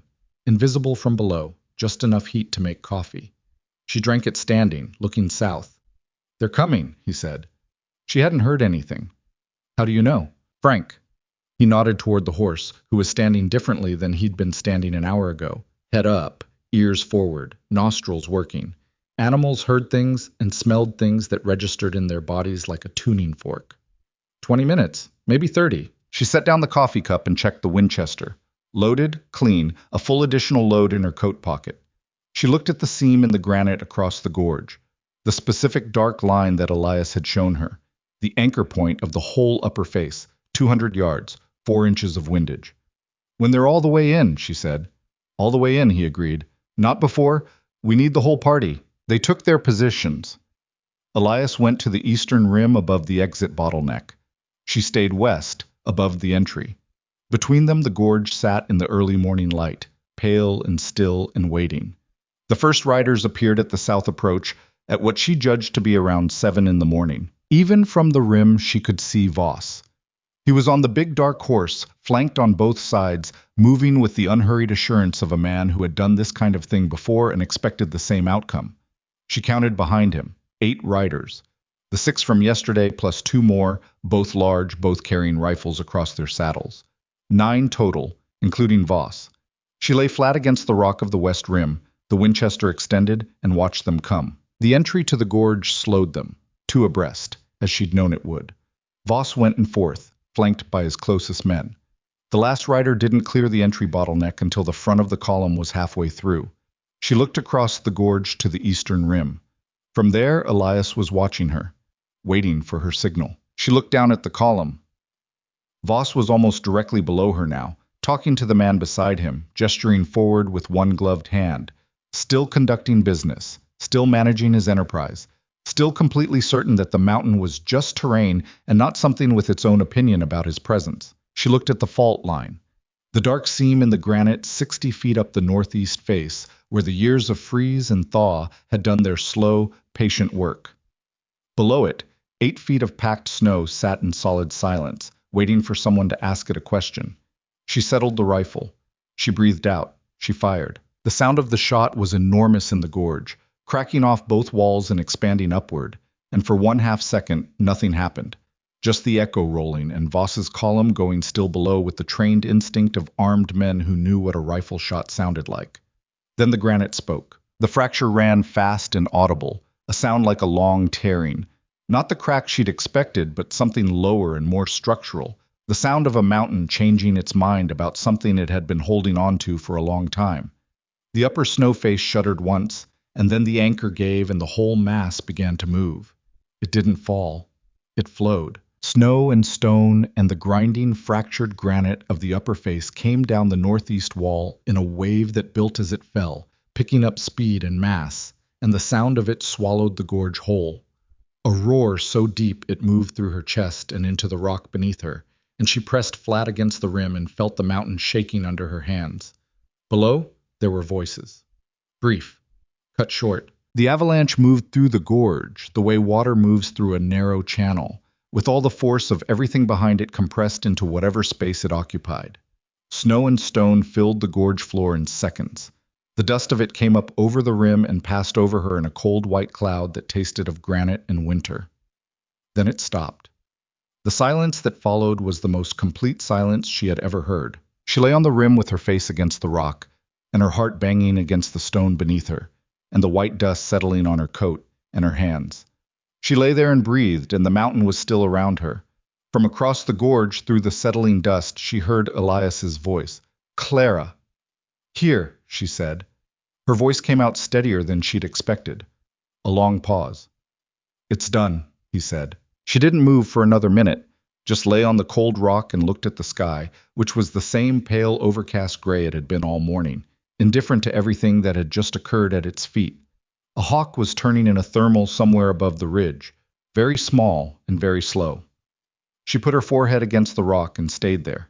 Then she got up. She walked around the rim to where Elias was standing at the eastern edge, looking down at the gorge below. She came up beside him and looked with him. There was nothing to see. The gorge had been remade, its floor 15 feet higher than it had been an hour ago. The stone and snow packed solid and smooth, the walls scored white where the face had torn away. Nothing moved below. Nothing was going to move below. She felt Elias's hand find hers and close around it, and she held on. They stood there for a while. Not long. The cold was working its way back into her feet, and the day was still around them, and there were things that needed doing. Frank needed water. They needed to establish where they were going next. The practical machine of survival required its attention. But for a few minutes, they just stood there, on the rim of what they'd done, with the mountains going on in every direction forever, and held on to each other in the cold morning silence. Gideon Voss had climbed his last mountain, and the silver beneath Clara Whitmore's land, the fortune that had set all of this in motion, would wait patiently in the earth for its rightful owner to decide what to do with it. It had been waiting there for 1,000 years already. It could wait a little longer. They came down from Devil's Anvil by the north route, not south. Never south again, not for a while. The South Pass would have Voss's hired man at the bottom waiting for a report that was never coming, and that particular conversation could wait until they'd had time to think about how to have it on their own terms. The north route was longer and harder, and in early spring it was still half buried, but it was theirs, and the mountain they knew was safer than the road they didn't, even when the mountain was the harder option. They rode in silence for most of the first hour. Not the uncomfortable silence of two people avoiding something, more like the silence that follows a very loud noise, the kind your ears need time to recover from. The world around them went on with its business. Wind off the upper peaks, a raven somewhere above the timber calling to no one in particular, Frank's hooves finding the trail with his usual reliable common sense. Clara rode behind Elias and looked at the back of his shoulders and thought about the gorge. She was not going to pretend, even to herself, that what she felt was simple. It wasn't guilt exactly. She'd had the conversation with herself about necessity and had come down on the right side of it, and she stood by that. But it wasn't nothing either. 9 men had gone into Devil's Anvil and not come out, and Gideon Voss among them was not a loss she would mourn, but the arithmetic of 9 human lives was not a thing she intended to file away and forget. She would carry it. That was the honest answer. You carried things like that, or you became someone who didn't, and she'd met people who didn't, and she didn't want to be them. Elias stopped his horse on a rise above the timber and looked back south, toward the anvil. She stopped beside him. He didn't say anything for a while. She waited. "I've done hard things," he said finally. "On the mountain. Before the mountain." He looked at the horizon. "This is the hardest." "Because of the scale," she said. "Because I made the choice easy for myself by making it about you." He turned his head and looked at her, and his expression was the most unguarded she'd ever seen it. Not broken, not drowning, but honest in a way that cost him something. "That's not wrong, but it's not the whole truth either." She looked at him. "What's the rest of it?" I was quiet for a moment. "I would have done it regardless, with or without you. If Voss came up here with 9 men and bad intentions." He shook his head slightly. "That's who I am, and I don't always know what to do with that." Clara thought about this. She thought about a 12-year-old boy deciding in under 3 seconds to run out onto cracking river ice, and about the fact that some people were built with a particular calibration of will and capability and willingness to act that most people weren't, and about how that calibration was neither good nor bad on its own. It was entirely a question of what you aimed it at. "You aimed it at something worth aiming at," she said. "This time." "Yes," she agreed. "This time." She held his eyes. "That's all any of us get. This time, and then the next time, and we do the best we can with what we know." He looked at her for a long moment, and something settled in him. Not resolved, not finished, but set down for now, in the place where people put things they'll return to when they have more light to see them by. He turned the horse north, and she followed. They reached Caldwell on the 4th day. The town was smaller than Clara remembered, or maybe she'd just grown into someone for whom a place like Caldwell no longer had the particular size that it had occupied in her imagination when it was the nearest thing to civilization she knew. The main street was mud and boot prints, the storefronts gray-planked and practical. The hotel at the end was the tallest structure for 20 miles in any direction. They went to the land office first. The clerk was a small, precise man named Alderton, who wore sleeve garters and spoke in the clipped, efficient manner of someone who had processed a great many human problems down to their legal skeleton. He pulled the Whitmore land file with a practiced hand and set it on the counter, and Clara stood across from him with mud on her coat and the wooden sparrow in her pocket, and her husband beside her, and said, "I'm Clara Whitmore.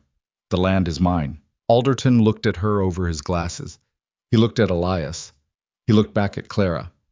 "There are pending inquiries regarding that property," he said carefully. "A Mr. Voss filed a formal interest claim in January." "Voss is dead," Elias said. The clerk blinked. "I beg your—" "He rode into the high country 2 days ago with 8 armed men," Clara said. "There was an avalanche in a gorge called Devil's Anvil, north of the timberline. We were present. No one else came out." She kept her voice level and her hand still on the counter.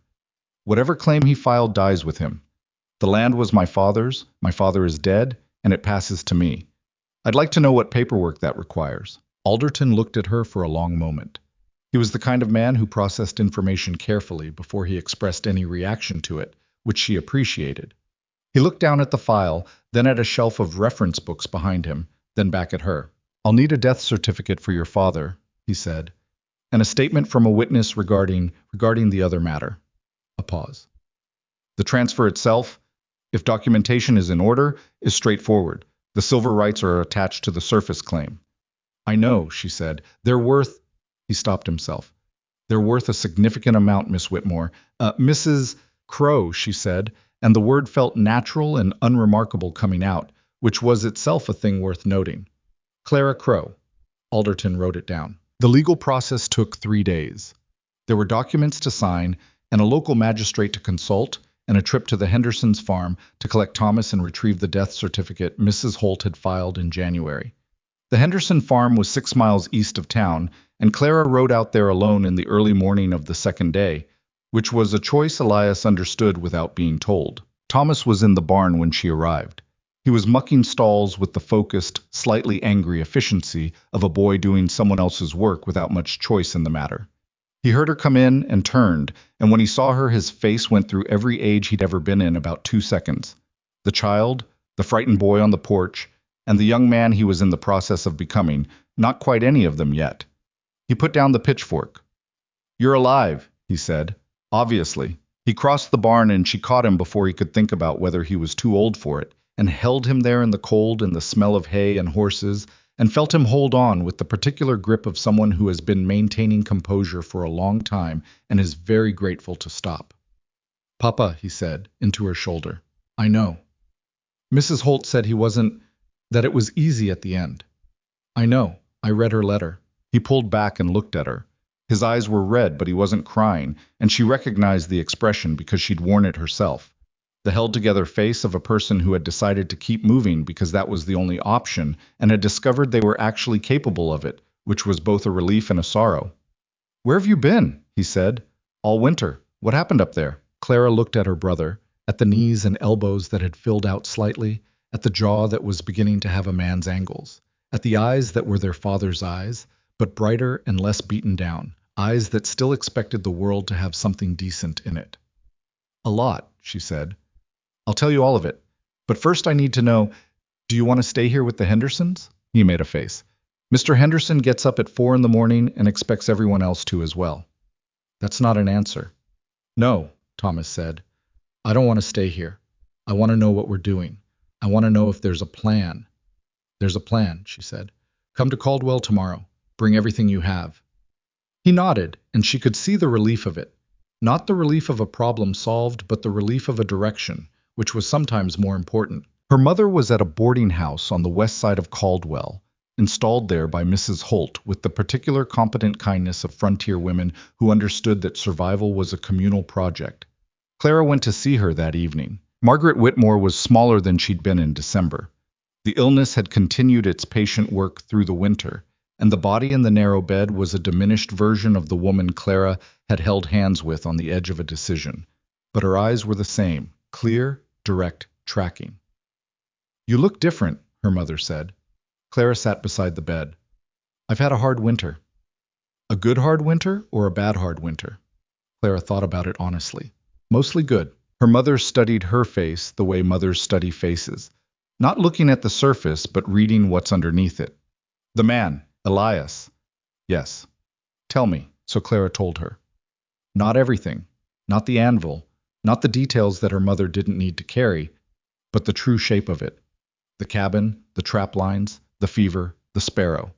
The boy at the river, 19 years back, and the long, strange circle that had brought him to their frozen yard with a pouch of gold and an offer that made no sense until it did. Her mother listened without interrupting, which was one of her gifts. When Clara finished, her mother was quiet for a moment. "The sparrow," she said. "I still have it." Clara took it from her coat pocket and held it out. Margaret Whitmore took it in her thin fingers and held it in the light from the window. She turned it once, examined the tilted head and the folded wings, the careful old work of a 12-year-old boy who'd decided that a girl who'd nearly drowned deserved something to hold on to. She handed it back. "Bring him to meet me," she said. "Properly." "Tomorrow," Clara said. She held her mother's hand until the older woman fell asleep, and then she sat in the quiet room for a while longer, not ready to leave, not doing anything in particular, just being in the same room with her mother in the last light of a March evening, which was enough and more than enough. The legal transfer was complete by the end of the third day. The documents were signed and witnessed and filed, and when Alderton handed Clara the final deed with the silver rights attached, she held the paper and felt the weight of what it represented. Not just money, not just land, but the entirety of her family's labor and suffering and persistence suddenly returned to her in a form that actually had power. She folded it carefully and put it in her coat. Outside the land office, Elias was waiting on the step. He looked at her face and read it. "Done?" he said. "Done." He nodded. He looked at the street, then back at her. "What do you want to do with it? The silver? You don't have to decide now, but I know what I want to do." She'd been thinking about it since the gorge, in the spaces between the practical things. "Not the mining operation. I don't want to dig the mountain up. License it. Find a company that already operates cleanly, take a percentage, set conditions." Mrs. Holt said there were Eastern outfits willing to work under terms. Elias considered this. "That's less immediate money than selling the rights outright." "I know. It's also less like selling my family's bones." She looked at him. "Thomas's schooling. Mama's care, whatever she needs, and for as long as she needs it. The rest we figure out as it comes." He looked at her for a moment with the expression she'd learned meant he agreed but wasn't going to say so in an elaborate way. "There's something I want to show you," he said. If you have time. If Thomas and your mother are settled for the day. She looked at him. What is it? North, he said. About 2 days, when the pass is clear properly. I told you once there was a valley I don't go to. He paused. I want to show it to you. She remembered. Because some things you leave alone. She'd wondered about it all winter and never pushed. Why now? She asked. He looked at the mountains at the edge of town, white and distant in the afternoon light. Because I don't want to leave it alone anymore, he said. I want to share it with someone. He looked at her. With you. She held his eyes for a moment, feeling the specific weight of what he was offering. Not a place exactly, but the last private thing he'd kept, and the decision to stop keeping it. 2 days' ride, she said. The pass is clear by now. Thomas and Mama need a week to settle. Then we go in a week. All right, she said. In a week. They went in a week. Thomas stayed in Caldwell, enrolled in the town school with money. Clara had advanced against the first licensing payment, living in 2 rooms above the dry goods store with Margaret Whitmore, who had rallied slightly with the warmer weather and the relief of having her children accounted for. She was not going to recover. They all understood this without saying it. But she was comfortable and cared for and present in a way that mattered, and that was not nothing. Clara and Elias rode north on a morning that was finally, actually spring. Not the technical calendar spring of March or the stubborn cold that called itself spring of early April, but real spring, the kind with meltwater in the creeks and mud on every trail and the smell of things that had been frozen deciding to try again. The pines dripped. The south-facing slopes showed the first gray-green of new growth coming up through the dead grass. Frank moved with more energy than he'd had in months, his hooves finding the wet trail with a cheerfulness that was possibly imagined but felt real. They went north past the cabin. She looked at it as they passed, intact, unchanged, and felt a specific complicated affection for it that surprised her. And then past the trapline she knew by heart, past the high ridge that had been her roof for so long, and into country she hadn't seen before. The terrain changed above the ridge. The valley below was dense and forested, but up here the landscape opened into something larger and more elemental.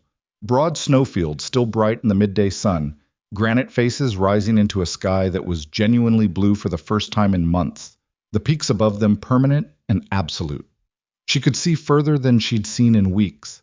The world got bigger with each hour of riding north. Elias said almost nothing, which was his way, but she could feel the quality of his attention shift the further north they rode, something that was neither tension nor relaxation, but something between the two, like a person approaching a place that holds both good things and hard memories and requires a certain care. They came over a final rise in the late afternoon and the valley opened below them. She stopped Frank without thinking. It was a high alpine valley, long and narrow, sealed on 3 sides by peaks that caught the afternoon light and gave it back in shade she didn't have words for. A river ran through its center, not frozen, actually running, clear and fast over pale stones. The valley floor was a mix of open meadow and pine stands, the meadow brown and patchy still, but showing the first intentions of green at the margins. A lake sat at the valley's north end, perfectly still, reflecting the peaks above it with a fidelity that made it hard to tell where the mountain ended and the water began. No structures, no roads, no evidence that anyone had ever been here with an intention to stay. Crown of the sky, Elias said quietly, beside her. She looked at him. I was looking at the valley below with an expression that was not quite pride and not quite grief, but held elements of both. The face of a man looking at something he has loved privately for a long time and is now in the process of loving differently. Why did you leave it alone? She asked. He thought about it. Because I found it when I needed somewhere that nothing had gotten to yet. A pause. I was 23. I'd just come out of a very bad 2 years, and I needed something that was still, still whole. He looked at the valley. I kept it that way by not using it. What changed? He looked at her. He didn't answer immediately, and she understood that the answer was her and didn't need to be said out loud to be true. They rode down into the valley in the last of the afternoon light. It was more beautiful up close than it had been from the rise. The river was cold and loud in the way of snowmelt rivers, in a hurry, carrying its news south with urgency.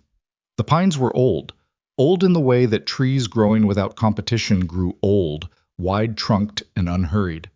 The lake at the north end was exactly as still as it had looked from above, and when she got off Frank at its edge and crouched down and put her hand in the water, it was so cold it hurt and so clear she could see every stone on the bottom. She stood up and looked across the lake at the reflected peaks and felt something that she'd been waiting for without knowing she was waiting for it. Not happiness exactly.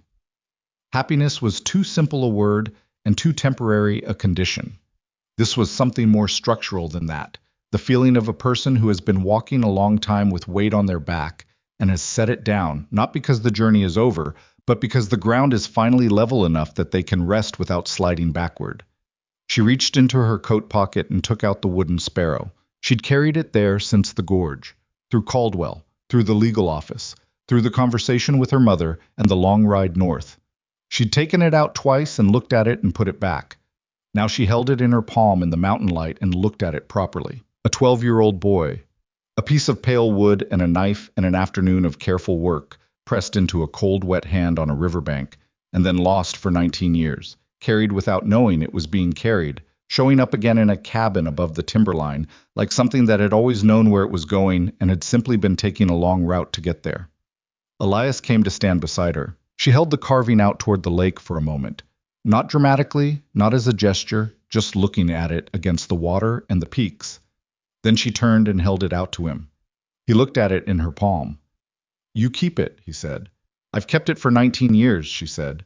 "Technically." He looked at her. "Take it," she said. "We'll keep it together." He picked it up from her hand and held it for a moment, turning it in his fingers the way he always did with things he was thinking about. Then he closed his hand around it and put it in his own pocket, and she felt the rightness of that.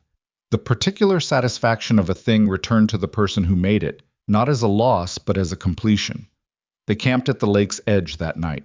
The fire was small, and the stars above the valley were unreasonable in their number and brightness. The mountain sky away from even the minimal light of Caldwell was a different sky entirely, layered and deep. The kind of sky that made you feel both very small and very specifically placed, like a pin in a map that finally shows you where you've been all along. They talked for a long time. About Thomas and his education, about their mother, about the silver and what the licensing arrangement might look like, and what they would and wouldn't accept from the company that worked the land. About the cabin, which was still theirs, still standing, still stocked with enough winter supplies to carry 4 people if needed. About whether to build something here in the valley. Not soon, not this year, but eventually. And what it might look like if they did. "Nothing fancy," she said. "No. Something that lasts." He looked at the fire. "I can build something that lasts." She believed him. She believed him the way you believe statements that are grounded in evidence rather than hope.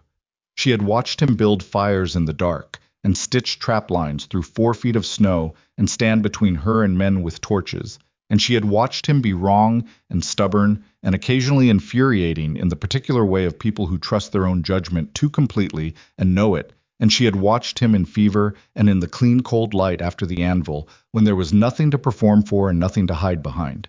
She knew what he was made of. It wasn't perfect. He was not a man without damage or complication, and she was not a woman without her own sharp edges and difficult corners. They were 2 people who had been separately worn down to their essential selves by different varieties of hardship, and had found, somewhat improbably, that those essential selves were compatible in the deep structural way that mattered, not because they were similar, because they were honest. There was no pretending between them. There was no version of Clara that she performed for Elias or version of him that he maintained for her benefit. They had seen each other in too many stripped-down, unperformable moments for that to be possible, and they were both too tired of the world's various performances to want it anyway. That was rarer than love, she thought, not separate from it, part of it, maybe the foundation of it, but rarer. Most people never found it and didn't recognize it, or recognized it and got scared of what it asked of them. She reached over and put her hand in the space between them on the ground, not reaching for him, just placing it there. He put his hand over hers without looking up from the fire.